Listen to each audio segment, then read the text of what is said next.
ভয়াবহ, মর্মান্তিক, মহা বিপর্যয়। পরিস্থিতি বর্ণনার জন্য যেন কোনো শব্দই উপযুক্ত নয়। অমৃত কুম্ভের সন্ধানে গিয়ে কেউ ফিরেছেন খালি হাতে, কেউ ফিরেছেন কোনো মতে প্রাণ নিয়ে। তেমনি ভয়াবহ অভিজ্ঞতা নিয়ে ফিরছেন উত্তর 24 পরগনার গাইঘাটার কয়েকজন পুণ্যার্থী। তাদের মধ্যে রয়েছেন সৌরভ গঙ্গোপাধ্যায় এবং নিখিলেশ চৌধুরী। আমরা যে ঘাটে স্নান করেছি তার পাশে পুলিশ একের পর এক লাশ তুলছে, পাশে ফেলছে, কম্বল দিয়ে ঢাকতে দিচ্ছে।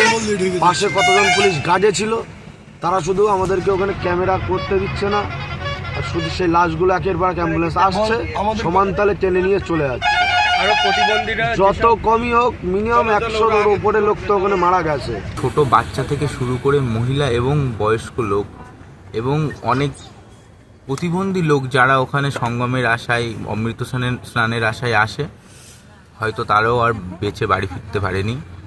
নিজের চোখে অনেক লাশ আমরা সবাই দেখেছি। পুণ্যার্থীদের দাবি, বুধবার রাত 1টা থেকেই স্নানের জন্য তাড়া দিতে থাকে পুলিশ। 1 बजे हम लोग सब आराम कर रहे थे, बहुत से यात्री थे बैठे हुए, सब आराम कर रहे थे, नहाने वाले सब बहुत संख्या में। उन्होंने कहा कि उठो उठो उठो, खाली करो, जाओ नहाने के लिए। बार बार पुलिस तंग करे, नहीं चलो, इस तरह से हमको बोल बोल करके उन्होंने सबको भगा दिया। और সূত্রের খবর, এরপরই রাত 2টো নাগাদ ত্রিবেণী সঙ্গমের কাছে ভিড়ের চাপে ব্যারিকেড ভেঙে যায়, মাটিতে পড়ে যান অনেকে, দৌড়াদৌড়ি শুরু হয়। তাদের মারিয়ে চলে যান হাজার হাজার মানুষ। কিন্তু যে মেলার আয়োজনে হাজার হাজার কোটি টাকা খরচ, দীর্ঘদিনের প্রস্তুতি, সেখানে এমন ঘটনা ঘটল কি করে? অতিরিক্ত ভিড়ের চাপ, ব্যারিকেড ভেঙে যাওয়াতেই বিপত্তি, নাকি অপর্যাপ্ত ব্যবস্থাপনার ফল? এটার মূল কারণ ভিআইপি পাসের জন্য।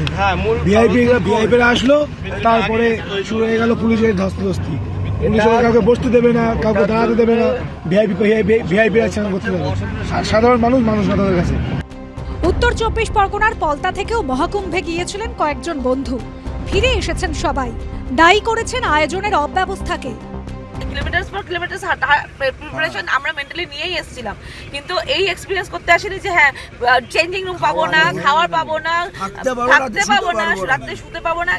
দুর্ঘটনার 16 ঘন্টা পর মুখ খুলেছে উত্তরপ্রদেশ প্রশাসন, জানিয়েছে মৃতের সংখ্যা 30, আহত হয়েছেন 60 জন।